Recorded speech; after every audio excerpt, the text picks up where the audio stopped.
Hey everyone, this is Marjory Wildcraft, and I am with my friend Lynn Gillespie in Colorado, and it's freezing outside. Yep, you can Yes. tell, right? Like We are bundled. we are bundled. This is not my normal Texas outfit, but Lynn has 5 greenhouses, and I just found out she names them all. And so, what's the name of this one that we're in? This one is called the Tomato House. The Tomato House. Okay, that's a pretty standard. What was the one that we were just in? Oh, that was the Odyssey. Oh, the Odyssey. I love Yes. that name. I would like to have grandeur names like that. Yeah. Odyssey, right? Yeah. It's named after a submarine, one of the original first deep dive submarines Was named Odyssey. the Odyssey. Okay. Yeah. And you want to let me show you what she does here. So, how is this greenhouse heated? First of all, let's talk. This greenhouse has, if you look down at the far end, you can see just a regular water heater that you would have in your home. And the water heater is set at 90 degrees, and then there's a thermostat on the pipe in front of it. And when the soil gets down to 60 degrees, then the thermostat turns on, and the water travels through the pipes and then into the soil. It's like in-floor heating. There's a half-inch plastic tube with hot water that flows underneath, and that warms the soil. So as we have the heat coming up through the bottom, then we put these covers on at night. So we're only heating a space that's about 18 inches tall as opposed to a 10-foot greenhouse. So it's much more economical just to heat the soil and the plants than it is to heat the whole building. That's pretty innovative. So you're using a hot water heater on a thermostat, and when the soil drops below 60 degrees, the hot water heater goes on, and then It goes on and recirculates the water. circulates the water through all of the beds, Through the beds. and it keeps the soil warm. I can show you so the that's beds. pretty cool. Oh yeah, now here, look, this is why it's called the Tomato House. Well, yeah, no, Well, this is that's our not lettuce. tomatoes. Yeah, that's lettuce. Okay, And then so this wahoo. right here is our very first crop of tomatoes. Okay, let me make sure I'm getting that in there. So I've been Oh taking my gosh, care do of you these. see that? That has flowers on it And tomatoes. and tomatoes. Yeah.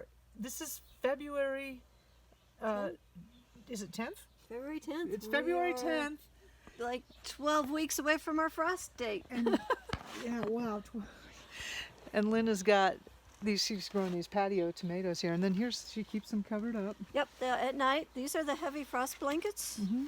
And they go on all the beds at night. So we're keeping that heat in the soil and in the plants, and then this just goes on at night.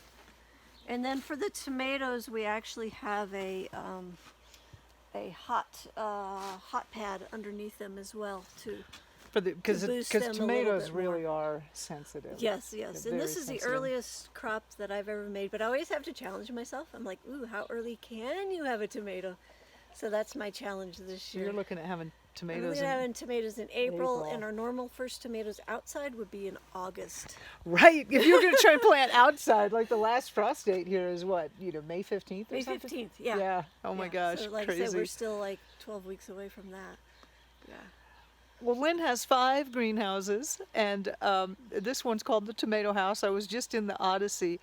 Lynn and I are talking about doing an event, a live event, and this will be like in January, where we get to come. We all get to come and hang out and have her talk about the 5 different greenhouses. You can see like 5 different heating systems and all the different techniques and what you need to do to grow food in a greenhouse in a freezing cold place.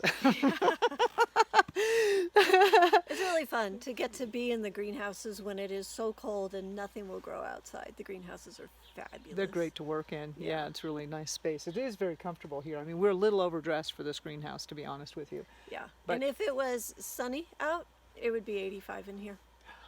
Really? Wow. Yes. That would be nice. Yeah.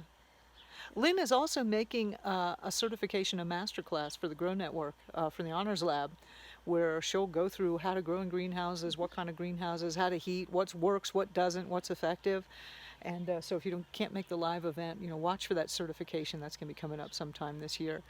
And also, she's presenting at the Homegrown Food Summit, which is coming up real soon too. So you'll get to see a presentation Yeah. by Lynn on greenhouses then. I'm excited about that one. It's going to be fun. It'll be fun, entertaining, and educational. You get Oh both. my God. We don't want to learn anything. Not yet. It's fun. All right, this is Marjory Wildcraft, and I'm with the Grow Network, and you can grow your own food.